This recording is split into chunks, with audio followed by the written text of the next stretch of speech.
The Midnight Stalker. The small town was eerily quiet, its streets empty under the thick clouds that obscured the moon. The only sign of life was a lone figure in a hoodie, moving silently along the deserted road. His face was hidden, his hands buried deep in his pockets. In the stillness of the night, he was an ominous presence, the kind that sent shivers down spines and made hearts race.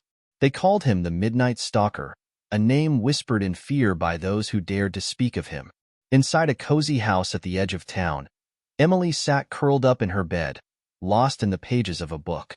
The soft glow of the bedside lamp cast shadows on the walls, and the ticking clock showed it was nearly midnight. She promised herself just one more chapter before sleep, but as the clock struck 12, her phone buzzed, startling her. A message from an unknown number flashed on the screen. "I'm watching you." Emily's heart skipped a beat. She tried to laugh it off as a prank, but unease settled over her. She set the phone aside and glanced towards the window, noticing it was slightly ajar. Rising from her bed, she walked over to close it, only to freeze in her tracks. Outside, under the dim light of a street lamp, a dark figure stood motionless, staring directly at her house. Fear gripped her as she quickly shut the window and locked it tight. She backed away, her pulse racing, trying to convince herself that it was all in her head. But then, the sound of heavy footsteps echoed in the night. Someone was approaching her front door. The door creaked open slowly, and Emily's breath caught in her throat. She grabbed a vase from a nearby table, her hands trembling as she braced herself. The footsteps grew louder, closer, until they were just on the other side of the living room door. Emily hid behind the couch, her heart pounding so hard she feared it might give her away. The Midnight Stalker entered the room, his face still hidden beneath the hood. He moved with eerie confidence, as if he knew every corner of her house. In his gloved hand, a knife gleamed menacingly in the dim light. He paused, sensing her presence, his gaze sweeping the room. Then, her phone buzzed again, a loud, sharp sound that shattered the silence. The stalker's head snapped towards the couch. Emily's blood ran cold as she realized her hiding spot was no longer a secret. Panic surged through her, but she knew she had only one chance. As the stalker reached the couch, she leaped out and smashed the vase over his head. The force of the blow sent him stumbling back, disoriented.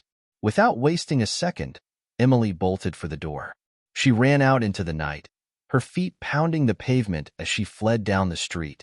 Behind her, she could hear the stalker recovering, his footsteps once again in pursuit. Desperation fueled her escape, and she turned into a dark alley, hoping to lose him in the shadows. She crouched behind a dumpster, trying to silence her ragged breathing. The footsteps grew closer, then stopped. Emily held her breath, listening intently. The stalker stood at the entrance of the alley, scanning the darkness with cold, calculating eyes. "You can't hide forever, Emily," he whispered, his voice dripping with malice. Her fingers closed around a piece of broken glass she found on the ground, her only defense if he found her. But before the stalker could take another step, flashing lights appeared at the end of the street. Police cars turned the corner, their sirens blaring. The stalker hesitated, then melted into the shadows, disappearing into the night. Emily slowly emerged from her hiding spot, shaken but alive. The police rushed to her side, asking if she was okay.